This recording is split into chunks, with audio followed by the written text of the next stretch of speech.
wacho Mungu rwenda kuzumwa wenu kugwabe kwayirira he kansa abireri mwagire koko yangoka kwajya kamanze nyeyeje wazaje kwakwata kweze kujiria kwajya gutatu kanjende kwegwirire okwe kansa kuzumwa kwahurira nawe atetera kwajya kamanze nyeyeje kwegarikire kwasanga bakigwerira bo kuba kugwaririria hati bajyangwa ikikuganze kuko zantuza kukikwera kabira ko yazo tukafa hata kasanga ro musigaza hano urano enda kusumwa okekigambo kikuriyo mu ndoko kikubuze kubanzoro kuamarana na nkogu wekabe yikirize ko rwa mukaga mugende ndawanzoka ngayora buzumwe sande irotu wafa ngabiro twafa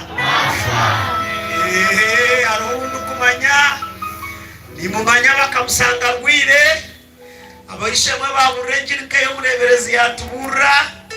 wenu bamugambira nguzumwa yarema bagaruka yabishemwe tubakuruha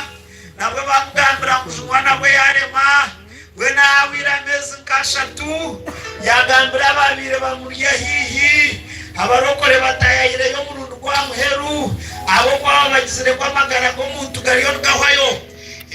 hata kama ziroro bazurikawa byambere ho kwezi kona abantu marongo kurwaza mu rwiro kamurha naga muhinduro kagargaho wena barokore baburengiri kubagizire ko wishemwe mwene kurigire bwambe byagangwa no gamba ki akagaba mazuro kwezi atahindwirwe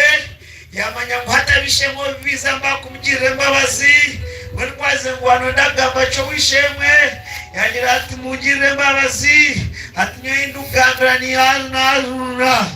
diroti yaruna ngera bishemwe bakabategereze kwagire kuyazumwa hatwawurira yajya ngo yaruna hatwatendereza abo kwa bahamya ngo yazuna